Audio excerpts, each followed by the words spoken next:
اور میرے نبی پاک صلی اللہ تعالی علیہ وسلم نے فرمایا کہ قیامت کے دن میری امت کا ایک گروہ ایسا ہوگا جسے اللہ تبارک و تعالیٰ اس طرح جنت میں پہنچا دے گا جیسے کوئی بندہ اڑ کے جنت میں چلا جاتا ہے۔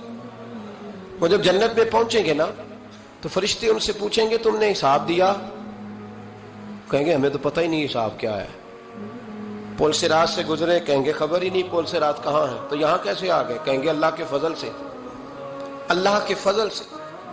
تو کہا بتاؤ تو صحیح تمہاری نیکی کیا تھی؟ تو کہیں گے دو باتیں تھیں، ایک تو ہم اللہ کے حلال کو حلال جانتے تھے، رب کے حرام کو حرام جانتے تھے، اور دوسرا یہ تھا کہ ہم اللہ کے ہر فیصلے پہ راضی رہتے تھے، اللہ کے ہر فیصلے پہ۔ تو جو رب کریم کی رضا پہ راضی رہے پھر اسے کسی حساب کتاب کا سامنا نہیں کرنا پڑے گا، پھر اسے پل صراط کی دشوار گزار گھاٹیوں کا سامنا نہیں کرنا پڑے گا۔ شرط یہ ہے کہ وہ اللہ کی رضا پہ راضی رہے، وہ اللہ کے فیصلے کو بصیر و چشم مانے، وہ عاجزی اور انکساری کے ساتھ گردن جھکا دے اپنے مالک کے فیصلوں پر، جھکا دے۔ اللہ نے حضرت ابراہیم کو اولاد نہیں دی، پھر زمانے کے بعد دی، پھر دینے کے بعد کہا کہ جاؤ وادی غیر ذی زرع ان میں چھوڑ کے آؤ۔ سخت گرمیاں ہو جائیں تو لوگ بچوں کو اسکول نہیں بھیجتے، چھٹیوں کا اعلان ہو جاتا ہے، لیکن حضرت ابراہیم چھوڑ آئے بچہ۔ اور بچہ، ایک تو بچہ اللہ تعالیٰ روٹین میں دیتا ہے تو اس کی قدر و منزلت اور ہوتی ہے، اور ایک بندہ بڑی دعاؤں التجاؤں خواہشات کے بعد لیتا ہے، اس کی قدر و منزلت۔ وہ بچہ جو بڑی دعاؤں کے بعد لیا، کہا چھوڑ آؤ، کوئی کھانا نہیں، پانی نہیں، دانا نہیں، حضرت ابراہیم چھوڑ آئے۔ 13 سال اکٹھے رہنے کی اجازت نہ ملی، اور جب اجازت ملی تو کہا آپ چھری اٹھاؤ اور بیٹے کی گردن پہ چلا دو۔ آپ اس کو آسان کام سمجھتے ہیں؟ اتنی تسلیم و رضا، ہر فیصلے پہ راضی ہونا، ہر فیصلے پہ۔ یہاں ہمارا حال یہ ہے کہ 2 منٹ کے لیے تکلیف آتی ہے تو لوگ واویلا کرتے، شور بچاتے، کفر بولتے۔ ہر آدمی آپ اس کو ٹٹول کے دیکھیں تو کہتا ہے سب سے تکلیف میں ہی ہوں۔ کس سولی پہ لٹکے ہوئے ہم؟ آخر کون سا معاشرے کا ایسا دکھ ہے جو صرف ہمارے پاس ہی آ گیا؟ ہر آدمی کہتا ہے مجھے نہ چھیڑنا، سب سے زیادہ غمگین میں ہی ہوں۔ بھائی بتا تو صحیح نا کہ آخر کون سی ایسی چیز ہے جو مالک نے تجھے عطا نہیں فرمائی؟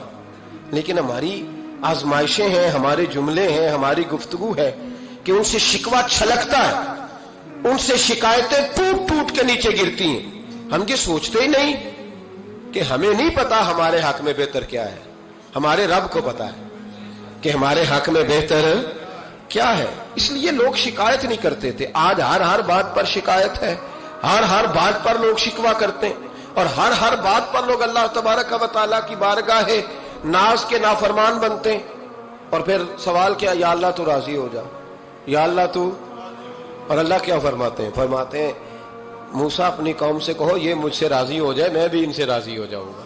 حضرت رابعہ بصری رحمت اللہ تعالی علیہ نا طبقہ صوفیاء میں ایک بڑی منفرد حیثیت رکھتی ہیں، علیحدہ ایک مقام ہے، اور ان کی زندگی بتاتی ہے کہ اللہ کی معرفت اور رب تبارک و تعالیٰ کا قرب صرف مرد کے لیے خاص نہیں، اگر عورت بھی توجہ کرے تو اللہ اسے بھی خزانے کھول کے عطا فرماتا ہے، اسے بھی اللہ خزانے کھول۔ حضرت رابعہ بصری اکثر نہ اولیاء اللہ کی مجالس میں جا کے بیٹھتی تھی، بیٹھتی پردے کے اندر تھی لیکن بیٹھا کرتی تھی۔ جو لوگ اس رستے کے مسافر ہوتے ہیں وہ بات کو سمجھتے ہیں کہ یہ گہرا معاملہ ہوتا ہے، کسی جگہ سے کوئی ایسی چیز ملتی ہے جس کو فوری طور پر طبیعت اور نفس قبول نہیں کرتا، لیکن جو صوفیاء ہوتے ہیں نا، سالکین طریقت، معرفت کے رستے کے مسافر، وہ چونکہ مسافر ہوتے ہیں تو انہیں جو بندہ بھی منزل کا رستہ بتاتا ہے وہ اس کی بات غور سے سنتے ہیں، اعتراضات نہیں کرتے، شکوے نہیں کرتے، بن کے نہیں بیٹھ جاتے۔ ہمارے زمانے میں مسافر نہیں ہیں طریقت کے، ہمارے زمانے میں یہاں مرید کامل ہیں، یا پھر پیر ہیں جو مطلق العنان ہے، جن کے سامنے جو سوال ہی نہیں پیدا ہوتا کسی اور کی بھی سنے، ممکن نہیں۔ حضرت رابعہ بصری بیٹھی تھی۔ حضرت سفیان ثوری بہت بڑا نام ہے، یہ وہ شخصیت ہے کہ جب جایا کرتے تھے تو اولیاء اللہ کھڑے ہو کے ان کا استقبال کرتے تھے، بغداد میں اتنا بڑا درجہ تھا ان کا۔ حضرت جعفر بن سلیمان بھی بیٹھے تھے، سفیان ثوری بھی بیٹھے تھے۔ تو حضرت سفیان ثوری دعا مانگنے لگے. جناب رابعہ بصری پردے کے اندر بیٹھی ہوئی تھی, دعا مانگنے لگے, اے اللہ مجھ سے راضی ہو جا, اے اللہ مجھ سے راضی ہو جا, اے اللہ مجھ سے. دیر تک دعا مانگتے رہے تو بی بی صاحبہ, مائی صاحبہ اندر سے بول پڑی ناراض ہو کے, کہنے لگی بس کر سفیان, کیا دعا مانگ رہا ہے تو, کب سے میں سن رہی ہوں, بس کر. کیا ہوا, تو کیوں ناراض ہوتی ہے؟ فرمانے لگی سفیان تو نے ایک بار بھی کہا میں نے برداشت کیا, دوسری بار بھی کہا, بتائیے دعا ٹھیک ہے کہ نہیں ان کی؟ اے اللہ تو مجھ سے راضی ہو جا. اس دعا پہ ناراض ہوگی مائی صاحبہ. کہنے لگی تو نے ایک بار بھی مانگی تو میں چپ رہی, دوسری بار بھی مانگی تو اب تو چپ ہی نہیں کر رہا, بس کر. تو حضرت سفیان کہنے لگے چل میری اصلاح کر دے. تو مائی صاحبہ کہنے لگی تو یہ تو کہہ رہا ہے یا اللہ راضی ہو جا, یا اللہ راضی ہو جا, پہلے تو بتا تو اللہ سے راضی ہے؟ پہلے اپنے نفس پر نظر ڈالنا, تو راضی ہے؟ روز نہیں مانگتا کہ 2 کروڑ چاہیے, 6 کروڑ چاہیے انسان کا نفس. روز نہیں کہتا بڑی گاڑی چاہیے, روز نہیں کہتا میرے بھی ٹھاٹ باٹ ہو, میں بھی بڑی گاڑی میں کھڑے ہو کے لوگوں کو ہاتھ لہرا کے لیڈر بنوں. روز نہیں کہتا میرا بھی بڑا نام ہو. پہلے بتا نا تو راضی ہے؟ حضرت سفیان ثوری نے جب بات سنی تو جھگڑا نہیں کیا, بلکہ اللہ اکبر کہا, چیخ مار کے رونے لگے.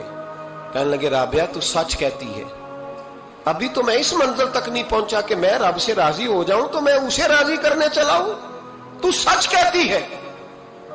قریب ہی حضرت جعفر بن سلیمان بیٹھے تھے, وہ بی بی رابعہ کے پاس گئے, کہنے لگے مائی صاحبہ مجھے تو بتا دے آخر بندہ اللہ سے راضی ہوتا کب ہے, یہ منزل شروع کب ہوتی ہے؟ تو آپ فرمانے لگی اس وقت کہ بندے کا جو حال نعمت ملنے پہ ہوتا ہے نا, جب وہی حال اس کا مصیبت آنے پہ ہو تو پھر سمجھو وہ اپنے رب سے راضی ہو گیا. پھر وہ اپنے رب سے, یہاں لوگ راضی نہیں ہیں, نہ شریعت کے حکم پر راضی ہیں معاذ اللہ, نہ دین کے آنے پر راضی ہیں, نہ نفاذ شریعت پر راضی ہیں, نہ لوگ اپنے ہر معاملے میں